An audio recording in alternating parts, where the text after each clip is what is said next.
Translation by Venerable Master Hsuan Hua. BuddhistSutra.com. Volume 7, Part 1. Ananda, each of these categories of beings is replete with all 12 kinds of upside-down states, just as pressing on one's eye produces a variety of flower-like images. With the inversion of wonderful perfection, pure understanding of the true mind becomes glutted with false and random thoughts. Now, as you cultivate towards certification to the samádhi of Buddha, you will go through 3 gradual stages in order to get rid of the basic cause of these random thoughts. They work in just the way that hot water mixed with the ashes of incense cleanse a vessel that has held poisonous honey. Afterwards, such a vessel can be used to store sweet dew. What are the 3 gradual stages? The first is to correct one's habits by getting rid of the aiding causes, the second is to truly cultivate to cut out the very essence of karmic offenses, the third is to increase one's vigor to prevent the manifestation of karma. What are aiding causes? Ananda, the 12 categories of beings in this world are not incomplete in themselves, but depend on 4 kinds of eating, that is, eating by portions, eating by contact, eating by thought, and eating by consciousness. Therefore, the Buddha said that all beings must eat to live. Ananda, all beings can live if they eat what is fresh, and they will die if they take poison. Beings who seek samádhi should refrain from eating 5 pungent plants of this world.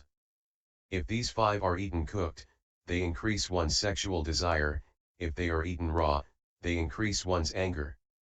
Therefore, even if people in this world who eat pungent plants can expound the 12 divisions of the sutra canon, the gods and immortals of the 10 directions will stay far away from them, because they smell so bad.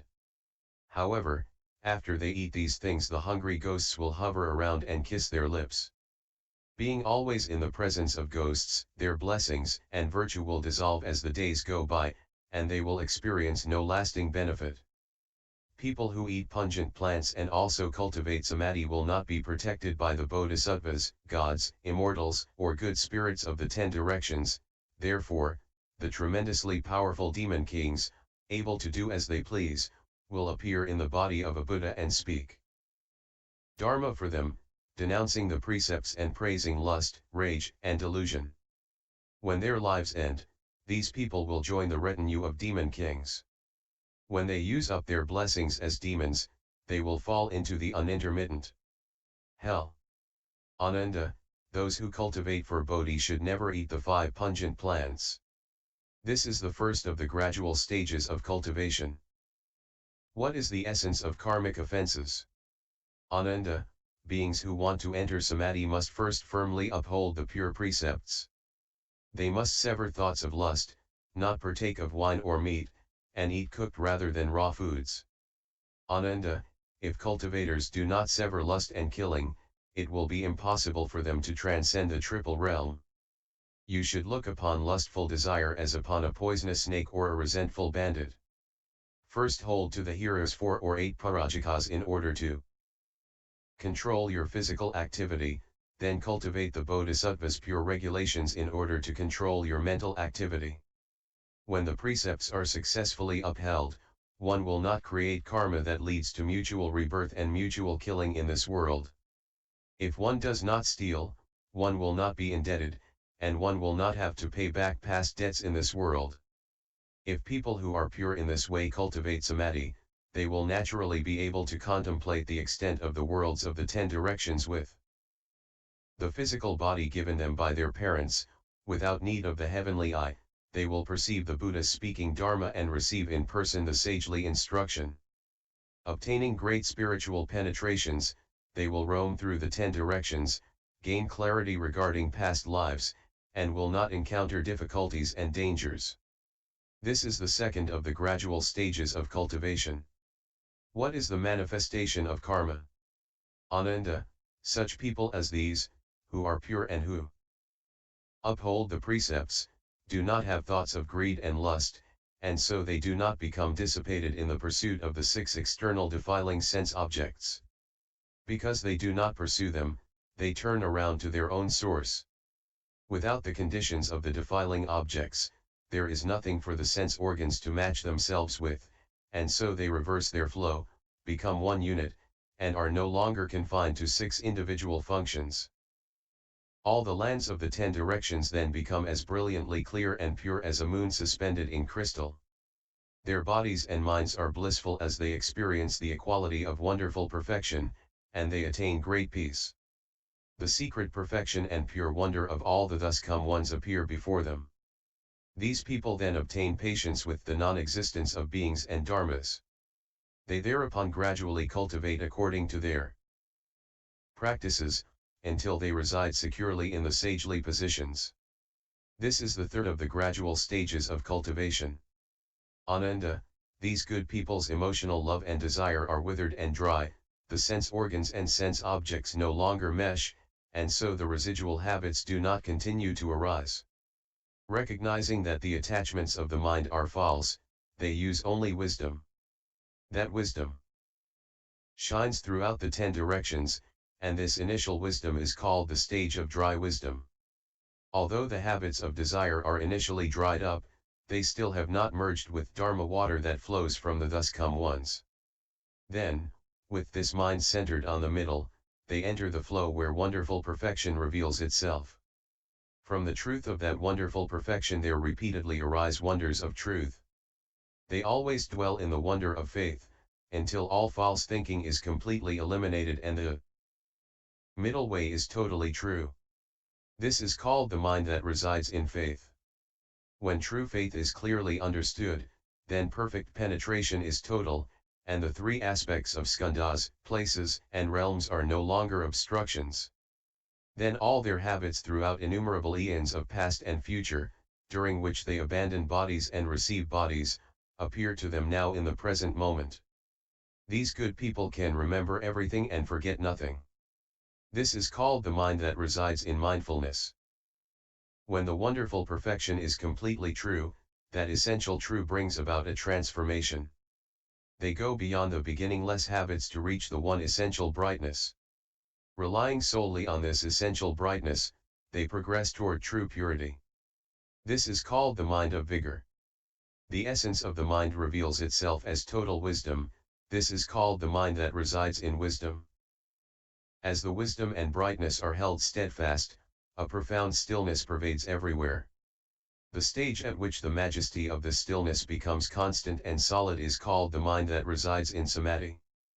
The light of samádhi emits brightness. When the essence of the brightness enters deeply within, they only advance and never retreat. This is called the mind that is irreversible. When the progress of their minds is secure, and they hold their minds and protect them without loss, they connect with the life breath of the thus come ones of the 10 directions. This is called the mind that protects the Dharma. Protecting their light of enlightenment, they can use this wonderful force to return to the Buddha's light of compassion and to come back to stand firm with the Buddha. It is like 2 mirrors that are set facing one another, so that between them the exquisite images interreflect and enter into one another layer upon layer. This is called the mind that makes transferences. With this secret interplay of light, they obtain the Buddha's eternal solidity and unsurpassed wonderful purity. Dwelling in the unconditioned, they know no loss or dissipation. This is called the mind that resides in precepts. Abiding in the precepts with self-mastery, they can roam throughout the 10 directions, going anywhere they wish. This is called the mind that resides in vows. Ananda, these good people use proper expedients to bring forth those 10 minds. The essence of these minds becomes dazzling, and their 10 functions interconnect to a point of single-mindedness. That is called the dwelling of bringing forth the resolve. The discoveries made by that mind are like pure crystal within which can be seen pure gold. Based on those previous wonderful minds, they step up to this level called the dwelling of the ground of regulation. When the mind on that ground connects with wisdom, both become bright and comprehensive. Traversing the 10 directions then without obstruction is called the dwelling of cultivation. When their conduct is the same as the Buddha's and they connect with the Buddha's spirit, then, like the body between skandhas searching for a father and mother, they penetrate the darkness with a hidden communication and enter the lineage of the thus come one. That is called the dwelling of noble birth. Since they ride in the womb of the way, they are heirs to enlightenment just as a mature fetus has developed all human features. That is called the dwelling that is endowed with skill in means. Their physical appearances become those of Buddhas and their minds the same as well. That is called dwelling in the proper mind. United in body and mind, they grow and mature day by day. That is called dwelling in irreversibility. With the efficacious appearance of 10 bodies, which are simultaneously perfected, they are dwelling as a pure youth. Completely developed, they leave the womb and become sons of the Buddha. That is dwelling as a Dharma prince. Reaching the fullness of adulthood, they are like a chosen prince to whom a mighty king turns over the affairs of state. Eventually that eldest son of the Kshatriya king will be ceremoniously anointed on the crown of the head. That is called dwelling in anointing the crown of the head. Ananda, after these good men have become sons of the Buddha, they are replete with the limitlessly many wonderful virtues of the thus come ones, and they comply and accord with beings throughout the 10 directions. That is called the conduct of happiness. Being well able to accommodate all beings is called the conduct of benefiting. Enlightening themselves and enlightening others without putting forth any resistance is called the conduct free of anger. Then they undergo birth in various forms continuously to the bounds of the future. Practicing that equally throughout the 3 periods of time and pervading the 10 directions is called the conduct continued endlessly. When everything is equally in accord, one never makes mistakes among the various dharma doors. That is called he conduct of freedom from deluded confusion. Then within what is identical, myriad differences appear. Yet within the different appearances, an identity can be perceived. That is called the conduct of wholesome manifestation. That continues until it includes all particles of dust that fill up empty space throughout the 10 directions. In each and every mote of dust there appear the worlds of the 10 directions. And yet the appearance of dust motes and the appearance of worlds do not interfere with one another. That is called the conduct of non-attachment. Everything that appears before one becomes a foremost paramitha. That is called the conduct of veneration. With such perfect fusion, one can model oneself after all the Buddhas of the 10 directions. That is called the conduct based on wholesome dharmas. As each and every one of those becomes pure and without outflows, they merge into a singular truth, unconditioned, that is the essence of the nature. That is called the conduct of reality. Ananda, when these good men replete with spiritual penetrations have done the Buddha's work and are totally pure and absolutely true, they can remain distant from obstacles and calamities. Then they take beings across without being attached to the idea of taking them across. They direct the unconditioned mind toward the path of nirvana. That is called the transference of saving and protecting living beings, while apart from the appearance of living beings. Destroying what should be destroyed and remaining far removed from what should be left behind is called the transference of indestructibility. Fundamental enlightenment is profound indeed, an enlightenment on a level with the Buddha's enlightenment. That is called the transference of sameness with all Buddhas. When absolute truth is discovered, their level is like the level of Buddhas. That is called the transference of reaching all places. Worlds and thus come ones include one another without any obstruction. That is called the transference of a treasury of inexhaustible merit and virtue. Since their level is like the Buddhas, each and every cause they create at that level is pure. Based on the dispersing of such causes, they go straight down the path to nirvana. That is called the transference of the good roots of following what is basically identical. When true roots are set down, then all beings in the 10 directions are my own nature. Not a single being is lost, as this nature is successfully perfected. That is called the transference of following the impartial contemplation of all beings. Being identical with all dharmas yet apart from all phenomena, they are not attached to either the identity or the separation. That is called the transference of the appearance of true suchness.